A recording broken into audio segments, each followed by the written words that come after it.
Chappell Roan got my attention first before she even ran afoul of the K-Hive, which is really why we're doing this story.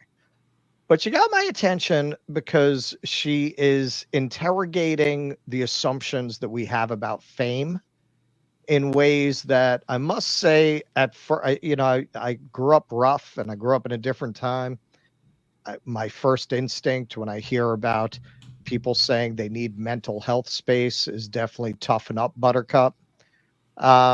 But actually, I started to rethink that a little bit as she started to express her point of view.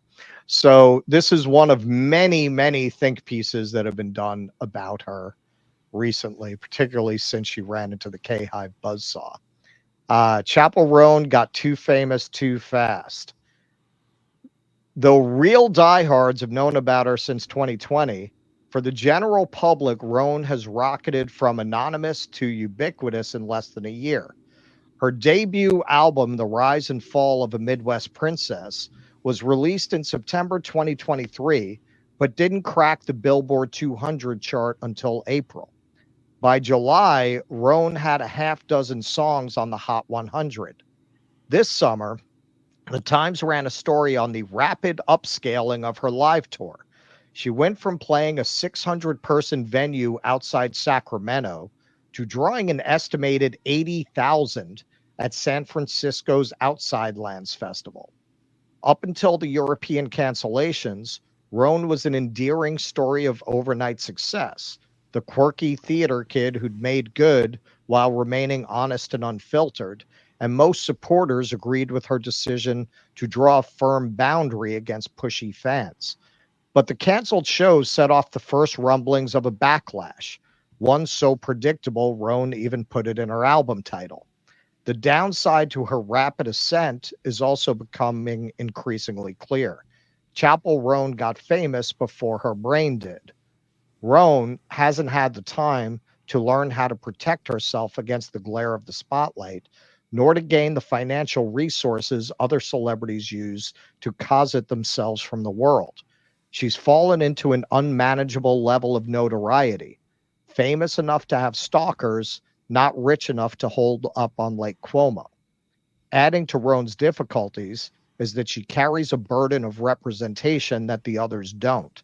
As an outspoken advocate for the queer community, she now finds herself in the Dylan-esque position of being treated by her fans as not just a singer, but a truth teller. Okay, so I put together a video montage of some of the encounters she's been having. So she put this out, which this is really where I started to notice her. Her music, I've just said, Keaton, did you get a chance to listen to Yeah, that? no, it just occurred to me. That was the one piece of homework I forgot to do. I'm like, what did I forget to do? Oh, yeah, I forgot to listen to Chappell Roan.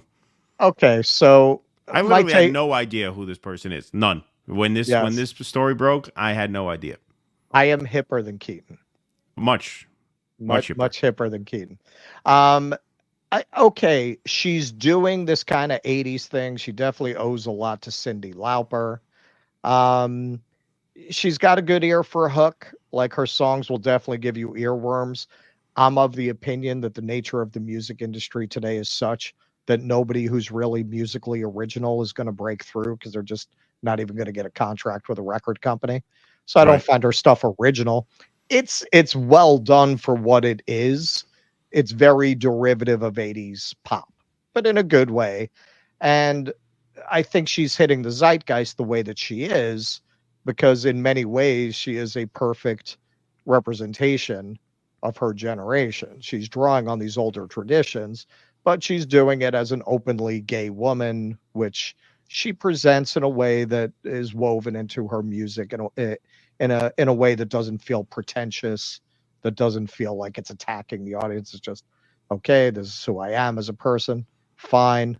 Um, That's great. In fact, the K-Hive is pissed she didn't endorse Kamala, but given, she's very open about her sexuality, she really should have opened for Elon and Trump in Butler, Pennsylvania. They're lucky she didn't do that. She would have she fit in should have. great there. She would have. It's a great display of pride. This is almost what people were expecting from her. Yeah. Very unjustly. And I think that's part of why they're so angry that she won't endorse Kamala, because God damn it, she's a queer pop star. They're supposed to own her. They're supposed to own her. She's supposed to be up there with Springsteen and Beyonce and Taylor Swift at a fundraiser.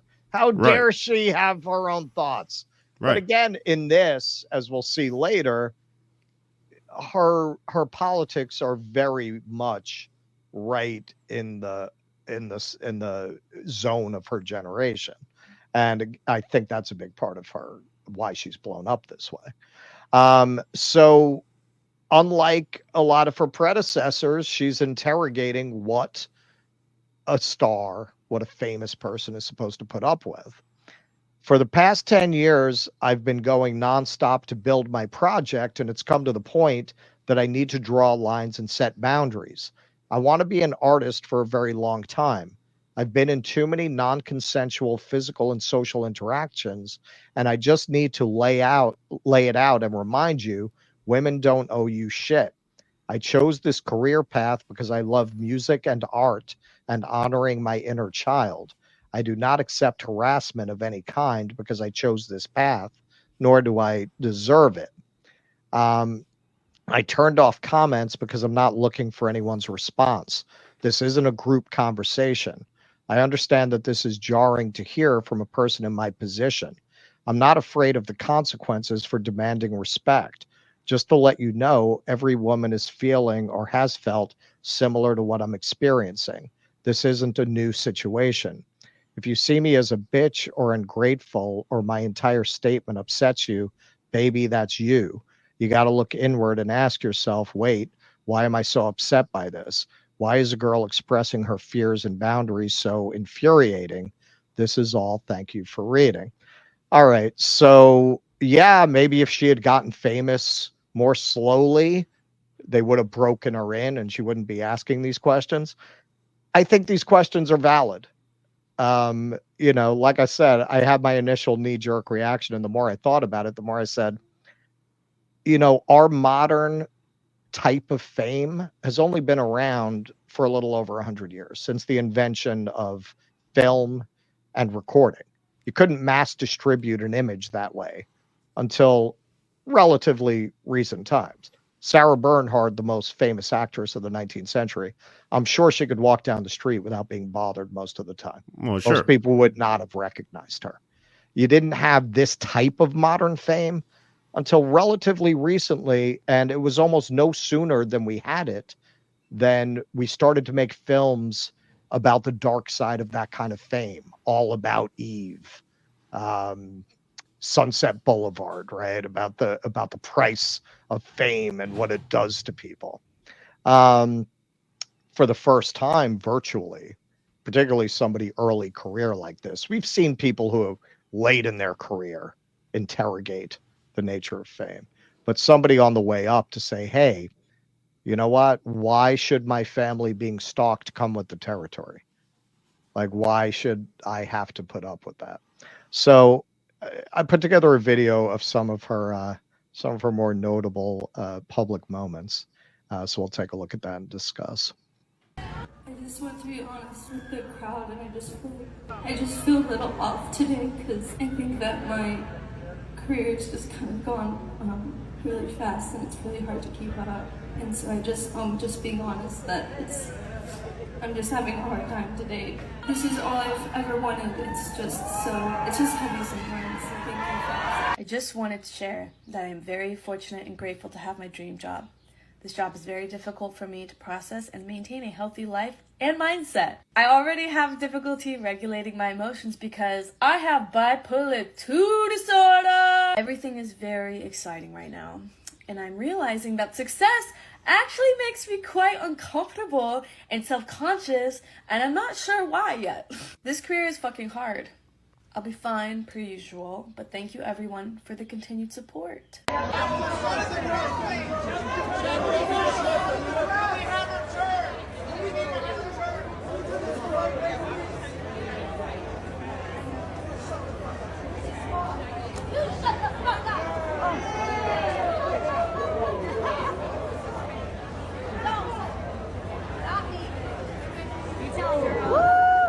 This is quite overwhelming and been quite scary. I think for someone who gets a lot of anxiety around people yelling at you, the carpet is horrifying. Yeah.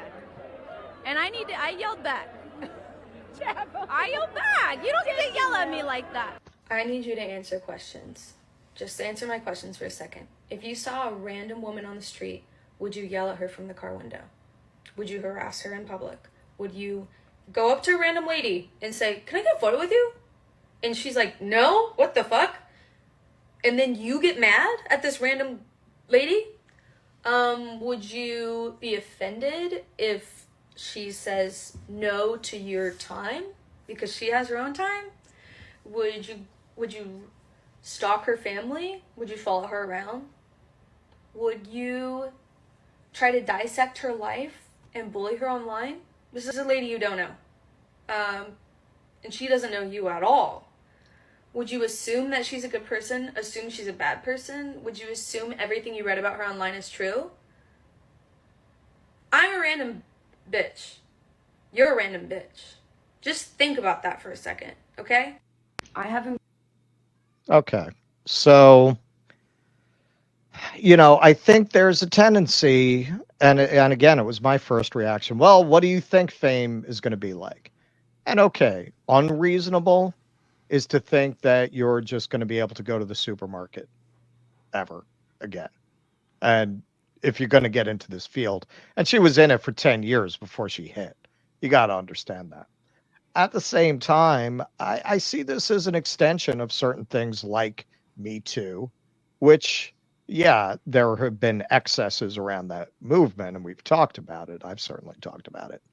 But the core premise, especially coming out of theater, I never questioned the need for that. I mean, the abuse of women and in some cases men is horrific in the entertainment industry.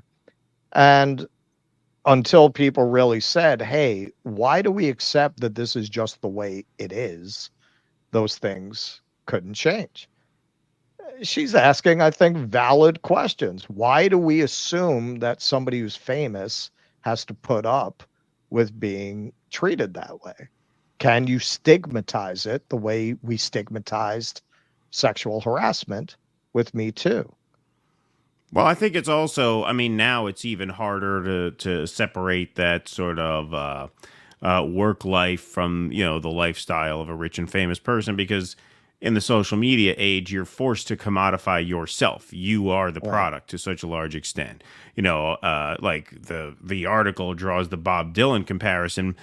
Dylan has always been this sort of enigmatic figure who you didn't really hear much about in terms of his private life, especially now later in his life. You hardly hear anything about him for the last several decades, really, since the whole Christian conversion thing. Right. Yeah. But that was because back then you didn't have to commodify yourself. There was the work, and then there was your personal life. Now that line is very blurred, because now in order to take off, you have to be on Instagram. Right. I mean, you can't make it as a celebrity if you're not on Instagram now, not as a young person like this.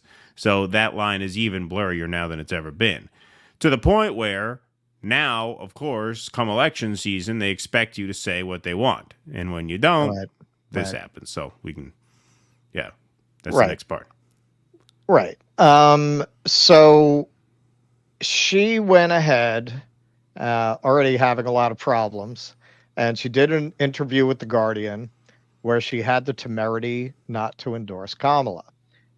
She said, I have so many issues with our government in every way. There are so many things that I would want to change, so I don't feel pressured to endorse someone. There's problems on both sides. So, of course, the liberals reacted to this with measured consideration of this 26-year-old gay woman, kind of their cultural ideal. Oh, no. This is Charlotte Clymer, who has a following. This is an excessively privileged position to take. We're going to win. VP Harris will be elected, And it's because of the many thousands of staff and volunteers and tens of millions of reasonable adults who understand life under Trump again would be horrific for all of us. So if you think you're going to win, then what's your problem? If you're so confident you're going to win anyway, then what do you care what she thinks? What do you care? It just shows how stupid the libs are. Like, I didn't even know who this woman was. Imagine not only knowing who she is, imagine being offended that she doesn't endorse Kamala Harris. imagine caring who she endorses or doesn't endorse. Well, and what's funny is her whole deal is right in their sweet spot of exactly the kind of young person that they claim to care about. Right. This queer Zoomer woman with bipolar disorder.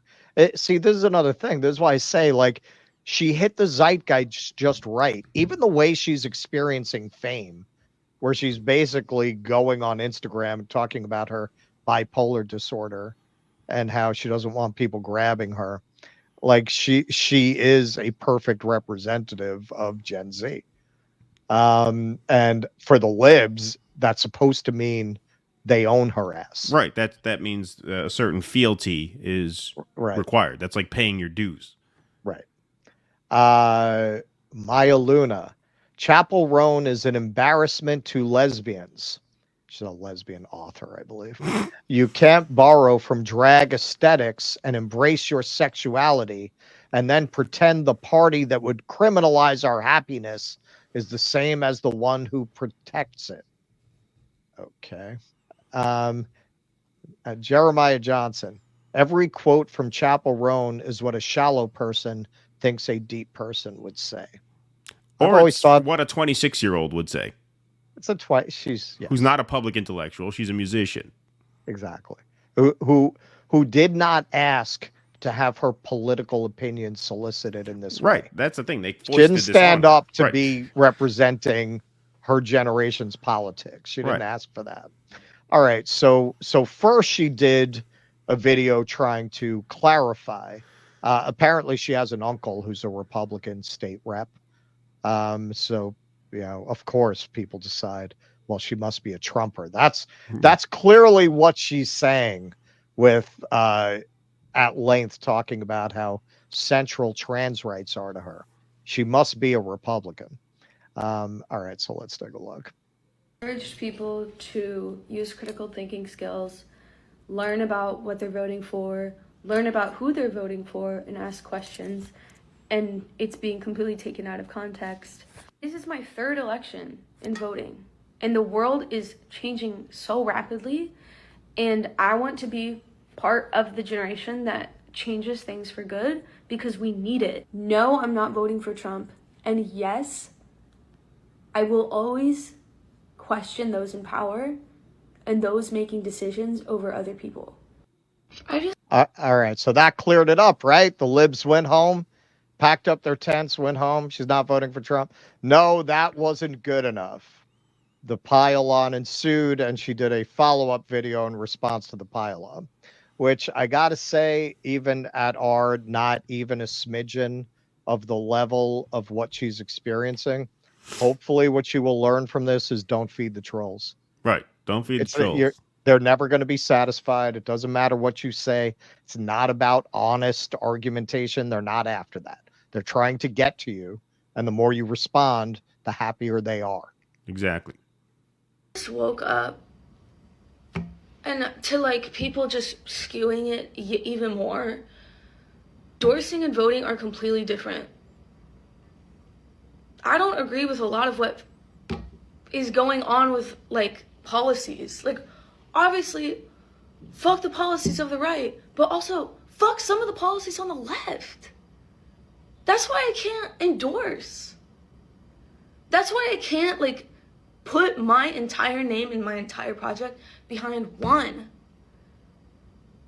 Because there is no way I can stand behind some of the left's completely transphobic and completely genocidal views. So yeah, there are huge problems on both You know what is right and wrong, and so do I.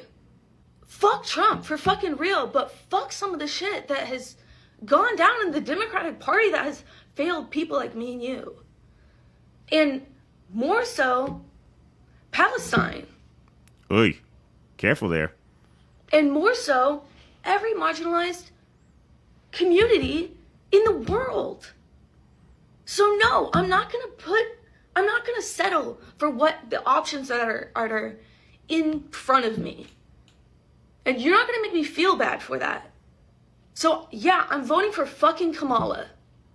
But I'm not settling for what has been offered, because that's questionable. Yeah, and the liberal douche that we're going to see now in a section of the video I didn't use actually points that out because he's that kind of douche. Okay, this is a perfect example of what we've talked about a lot, how Palestine was very eye-opening for people like this. Because I very much doubt from listening to her that she had any particular foreign policy views a year ago. This really forced them to confront how horrible the foreign policy is of the Democratic Party. In terms of them being transphobic, I would imagine that she has views on that I would disagree with, because I don't see what you could possibly mean regarding the Democratic Party, unless it's, you want water coolers with puberty blockers in them available in public junior high schools. Like, I don't know what you could be talking about. So I'm not saying, yes, I'm completely down with her.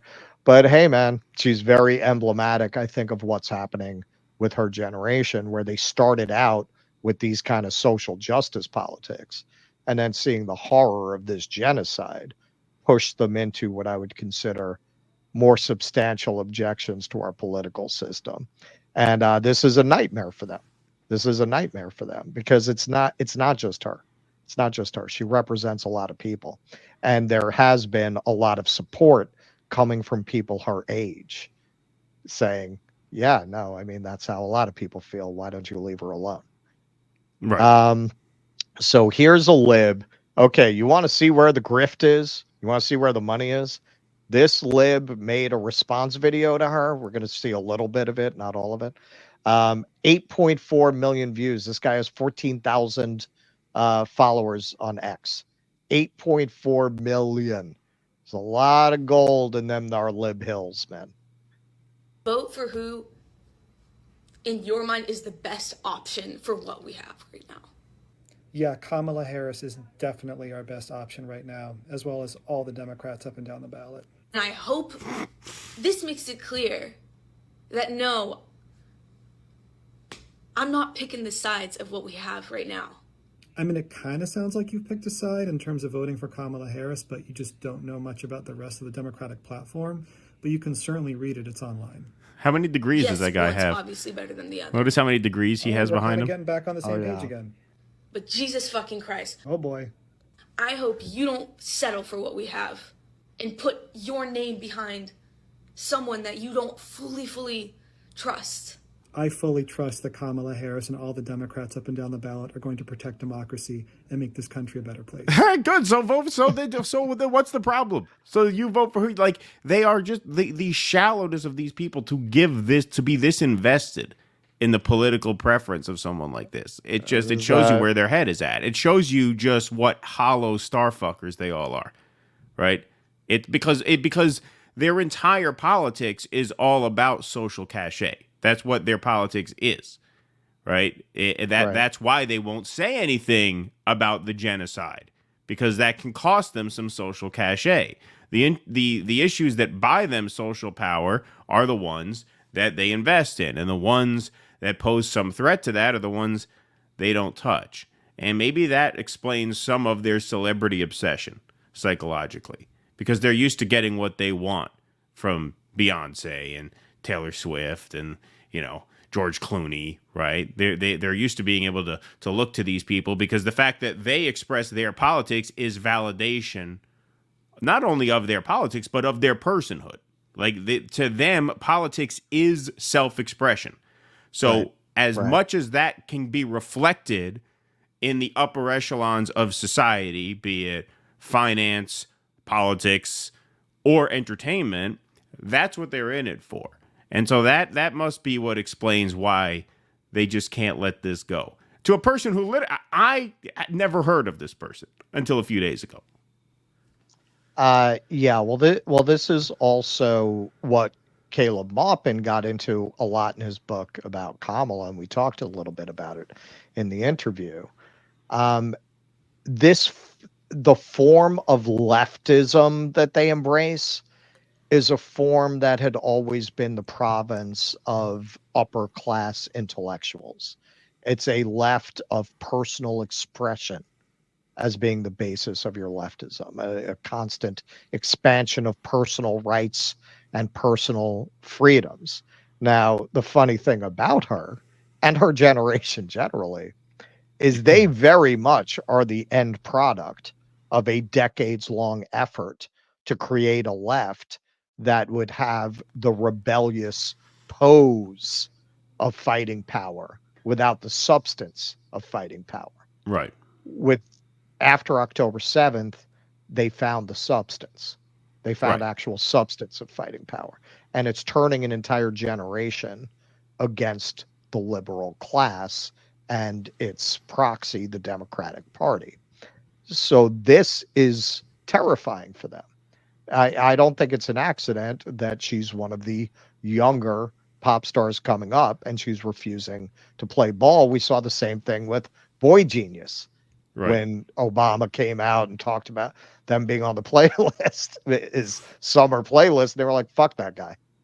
Right. I mean, it was not in those exact words, but that was basically what they said. No, they called him a war criminal. They called him a war criminal. So this is what you're seeing with these younger. Boy Genius also is a gay band. You're seeing these social justice politics finally starting to find some substantive critique of these parties of the government. It seems like a lot of people this age really see through. Harry Sisson accepted, really see through what the Democratic Party is and is not.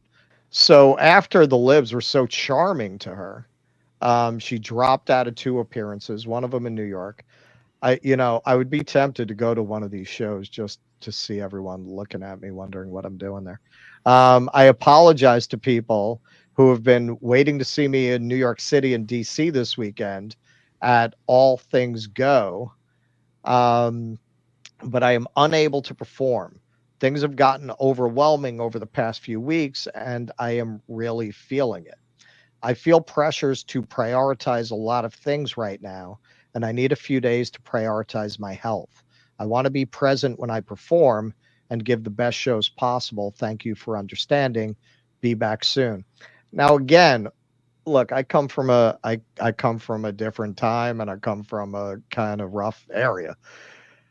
Yeah, this whole like Simone Biles, I have to prioritize my mental health. My first instinctual reaction is suck it up. Upon consideration, do we really need to continue to idealize the self-destructive flame out famous person? Like maybe these people should get to take some space so that they don't wind up dead of a heroin overdose later on. Maybe Kurt Cobain should have done that. Maybe he'd still be alive today if he had here and there said, I need a mental health break. At that time, that just wasn't something you did. That's not something anybody ever would have said back then. And maybe it's better. Well, also at this time, I mean, if you need a mental health break, if you need some time, put the phone down. The thing is, when you do all this, you just feed it. You just make it worse, right? Just put the phone down. See if you could make it without being on social media all the time. Maybe you can. At this point, you have a big enough following. Be good for you. Sure. Now, happy ending to this story because I'm rooting for her. I hope she pulls through all this. She had a very triumphant return to the stage a few days ago where she did a blistering, viral, and pointed cover of Barracuda, which was written by Hart as a kind of indictment of the industry and problems they had in the industry. So it's probably not an accident she picked that. So good for her, man. I got a soft spot for her. I hope things work out. Yeah, Russell feels the way I do about she's Russell's Rachel Zegler. Yeah. Yeah, that's how I would describe that. No, hey, you know what? She accomplished, at least with me, I honestly rethought some of my assumptions. So, it's what an artist is supposed to do, right? Please clap.